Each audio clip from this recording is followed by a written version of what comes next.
Bon les gars, ça fait 1 milliard de fois que j'ai fait cette intro. J'en ai marre, je sais pas quoi faire comme intro pour faire mon retour, mais j'espère que vous allez bien, moi ça va super. Mais vous datez? Moi je pensais plus vous revoir les gars. Attendez, ça fait 2 semaines là, j'ai pas fait de vidéo. Qu'est-ce qui se passe là? Je documente plus mon trading, ça va plus là. Les gars, on va remettre un truc au point. J'arrête pas le trading. J'ai pas arrêté de documenter mon trading. Enfin si j'ai arrêté, mais vous inquiétez pas. Je vous ai quitté jour 217, je crois. Et là je suis revenu, on est le jour 227. Ça fait depuis le début de cette année que je me suis lancé dans le trading et que j'ai lancé cette chaîne YouTube en même temps. Donc abonne-toi. Si vous allez voir ma dernière vidéo, je sais même pas ce que c'était d'ailleurs. Mais il faut savoir que c'est à ce moment-là que j'ai commencé à merder dans mon trading. J'ai vraiment fait de la merde.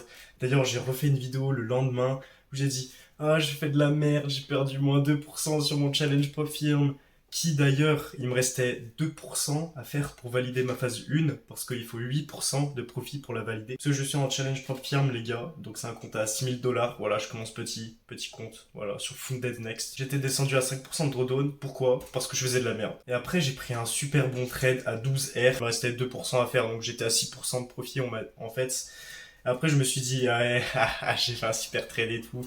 Et je sais pas pourquoi je me suis dit 2%, c'est facile à faire 2%. Du coup, j'ai commencé à prendre des positions qui n'étaient pas trop dans ma stratégie. Bref, j'ai fait les choses un peu la va-vite. Et qu'est-ce qui se passe quand tu fais les choses un peu la va-vite, que t'es pas patient? Et ben, il se passe que tu perds beaucoup.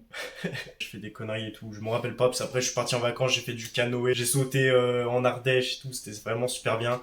D'ailleurs, je suis revenu avec des blessures, regardez-moi ça. Et je vais vous parler d'un truc aussi qui m'a fait tilt dans ma tête. Et bref, du coup, où est-ce qu'en est mon challenge? Après, je vous parlerai de ma vision d'aujourd'hui. Comme vous voyez, j'ai pas fait une vision depuis une semaine. Si je vous montre ma dernière vision là, eh ben, elle était juste, ma vision hebdomadaire, donc je suis content, voilà, vision juste. Mais du coup, si je vous montre mon challenge, bon, je vais pas vous le montrer parce que j'ai la flemme. Du coup, j'ai un capital à 6 000 $, j'étais monté à 6 350 $, donc j'ai été presque, les gars, il me restait que 2 petits pourcents de profit à faire, et je validais ma phase 1. Après, il y a la phase 2, bien sûr, et après, bah, t'es funded, et tu peux trader avec l'argent et faire des retraits. Bref, c'est vraiment bien pour les traders qui débutent, en fait, qui sont pas trop de capital comme moi, parce que moi, je suis pauvre, les gars, je suis pauvre. Donnez-moi votre argent là, je fais une cagnotte. Non, j'ai rêve. Bref, en vrai, ça fait vraiment plaisir de vous reparler. Soyez contents, là je fais mon retour, ok? Du coup, je sais plus ce que je disais en fait. Ah si, du coup, mon challenge, pour firme, où est-ce que j'en suis maintenant? Parce que je vous ai dit que j'étais monté à 6% de profit, après je suis redescendu, du coup je suis à combien là? Eh ben je suis à BE, voilà. Enfin en fait je suis à moins 0,8%, je suis à 5 955 $ précisément. Je suis descendu, je suis remonté, je suis descendu parce que j'ai fait de la merde. Et là, retour à la case départ, voilà. C'est comme quand tu joues à un jeu, t'arrives pratiquement à la fin et hop, tu prends la case prison. Mais du coup on repart sur des bonnes bases, j'ai pris mes vacances, là je viens de revenir. Là on est reparti les gars, on est reparti pour faire du sale. Enfin, on va essayer de pas cramer le compte, quoi. Mais en tout cas, comme je vous ai dit tout à l'heure, j'ai eu un tilt pendant les vacances. C'est que, ok, j'avais beaucoup de choses à faire, donc je faisais du canoë, tout ça. Je regardais plus trop le graphique du gold, parce que moi je trade le gold. Et franchement, ça m'a fait du bien de pas trop regarder les graphiques. De regarder de temps en temps. En fait, je savais déjà, mais je faisais pas ce que je disais. C'est-à-dire qu'il faut pas regarder les graphiques souvent, parce que si tu regardes tout le temps, bah, tu vas commencer à te faire plusieurs scénarios dans ta tête. Tu vas prendre des scénarios qui n'étaient pas trop dans ton plan de base. Alors que si tu regardes peu les graphiques, t'as un scénario précis dans ta tête, tu regardes de temps en temps le graphique, tu fais ah, mon scénario n'est pas bon, le prix n'est pas où je veux, donc je traite pas. Par exemple, aujourd'hui, qu'est-ce qui s'est passé? Comme tu vois là en H1, on m'a créé un déséquilibre. Donc là, on est en IPA, donc déséquilibre de structure, parce que moi je trade les structures. C'est pour ça que j'ai des petits points là. Bah ça c'est les hauts et les bas de ma structure. Donc là tu vois que de base on était baissé comme ça, donc là le but c'était de continuer comme ça, mais vu qu'on a caissé en haut, et ben on est repassé haussier. Sauf que derrière, le prix, il fallait qu'il revienne là-dessous pour continuer la hausse. Sauf que là, du coup, qu'est-ce qu'il a fait? Hop, il a continué comme ça. Donc là, moi, je vais chercher des achats pour cette semaine. Donc qu'est-ce que je vais attendre? Je vais attendre soit que le prix me casse par en haut, du coup, qu'il refasse de la tendance haussière, parce qu'on aura eu quoi? On aura eu une cassure, deux cassures. Du coup, j'attendrai un retracement dans cette zone-là. Donc je prendrai un achat vers ici. Donc je passerai en plus petit time frame pour chercher une position, un retournement de tendance. Pour après bah, viser le high et le but sera de continuer la tendance haussière. Ou alors, il y a ce scénario-là donc qu'on recasse directement là, ou ce scénario-là qu'on revienne bah, sous ce truc-là pour combler le déséquilibre qu'on a là, et justement chercher un achat pour target le haut ici et continuer la tendance haussière. Donc voilà, il y a ces deux scénarios-là. Donc ça, c'est ce que j'ai mis du coup dans ma vision hebdomadaire. Bon, là, j'ai mis qu'une seule vision. C'est la vision que je pense qui va se passer. Donc en daily, en fait, il faut qu'on revienne sous ce lot ici. Il peut faire un peu ce qu'il veut quand on est en déséquilibre. C'est pour ça que je ne traite pas en fait. Mais du coup, en H4, qu'est-ce que je vois? J'ai tracé une zone là, je le verrai bien réagir là-dedans. Peut-être après, il va aller en bas, peut-être qu'il va réagir avant.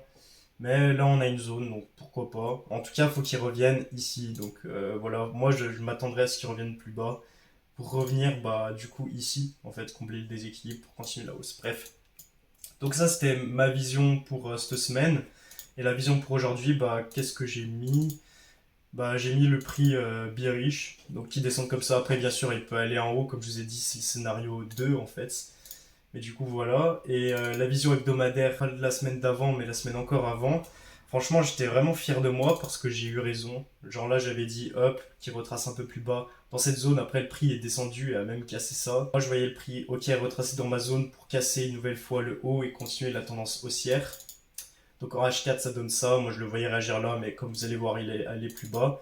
Et du coup, qu'est-ce qui s'est passé? Et bah, le prix, il a fait quoi? Ok, il a retracé, boum. Après, il m'a fait quoi? Il m'a fait une cassure, tac. Après, il m'a refait une autre cassure, mais c'était la semaine encore après. Et du coup, les vacances m'ont servi à quoi? Parce que, ok, j'ai fait du canoë, j'ai fait plein de trucs. Bah, déjà, ça m'a servi à respirer, voilà, à prendre du recul sur tout ce temps, parce que, bah, depuis le début, en fait, que j'ai commencé le trading et à vous documenter tout sur cette chaîne YouTube, j'ai pas pu prendre beaucoup de pauses. J'ai beaucoup charbonné. Et ça m'a vraiment fait du bien, ça m'a permis de prendre du recul, de réfléchir un peu à tout ce que j'ai fait, à ce que je faisais peut-être de mal et tout. Bref, je me suis rendu compte que j'ai regardé beaucoup trop les graphiques, j'essaie de prendre des positions que je devrais pas trop prendre, juste par envie, tout simplement. Et le fait d'être en vacances, de faire autre chose que regarder les graphiques toute la journée, rester à l'intérieur. Là, je sortais dehors, j'étais occupé à faire des trucs cool. Du coup, je regardais les graphiques de temps en temps. Ça n'a pas impacté négativement mon trading, que je sois peu sur les graphiques, mais ça a plutôt impacté positivement. Parce que j'avais qu'un seul scénario dans ma tête, je respectais ma vision, ma stratégie. Si ça passait, tant mieux pour moi. Si ça passait pas, tant pis pour moi. Et du coup, voilà, donc je vais continuer à faire ça et pas à chercher des positions, rester sur les graphiques toute la journée.